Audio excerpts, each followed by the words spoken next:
কম বেশি এই পুজোর দিকে তাকিয়ে অপেক্ষা করে থাকেন অনেকেই। সেরকমই এবার পুজোকে সামনে রেখে ধীরে ধীরে ছন্দে ফিরেছে সমস্ত ব্যবসা। পুজো আসতে আর হাতে গোনা কয়েকটা দিন বাকি।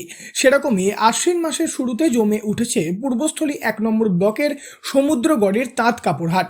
এই হাটে বর্তমানে রীতিমতো উপচে পড়ছে ক্রেতাদের ভিড়। দূর দূরান্ত থেকে আসতে শুরু করেছে পাইকাররা। জমজমাটভাবে চলছে বিক্রি বাটা। এক এক দিনে লক্ষাধিক টাকার সামগ্রী বিক্রি হচ্ছে। পুজোর আগে হাট জমে ওঠার কারণে খুশি হয়েছেন বিক্রেতারাও। এই প্রসঙ্গে দীপক দাস নামের এক ব্যবসায়ী জানিয়েছেন, বেচাকেনা প্রতি বছর যেমন হয় এই বছরও সেম হচ্ছে। আর এইবারে আরো বাইরের কাস্টমাররাও আরো প্রচুর পরিমাণে ঢুকছে। মানে আমাদের এই হাটে তো আমরা প্রত্যেক কাস্টমারকে ফেসিলিটি দিয়ে থাকি, তো ভালোই। এই বছরও আশা করছি ভালো হবে। প্রতি বছরের যেমন হয় আশা করছি এর থেকেও বেশি হবে। গণেশচন্দ্র কর্মকার তাঁত কাপড় নামক এই হাট মূলত তাঁতিদের এলাকা।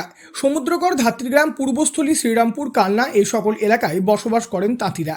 পূর্ব বর্ধমানের এই সকল এলাকায় প্রায় কিছু না হলেও হাজার হাজার তাঁতি বসবাস করেন। তাদের উৎপাদিত কাপড় এই হাটে আসে।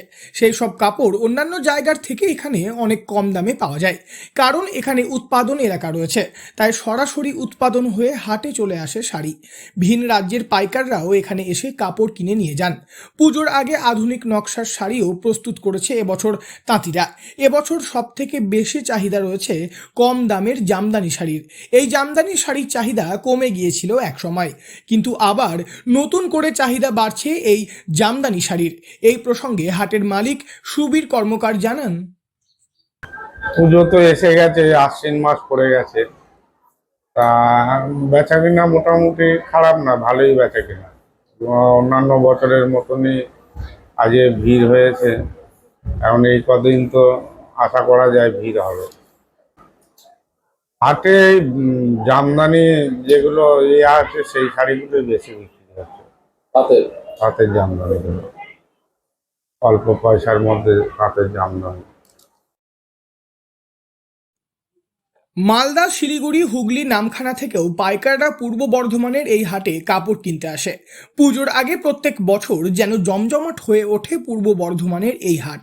সেরকমই এবছরও এই হাটে জোর কদমে চলছে বিক্রি বাটা।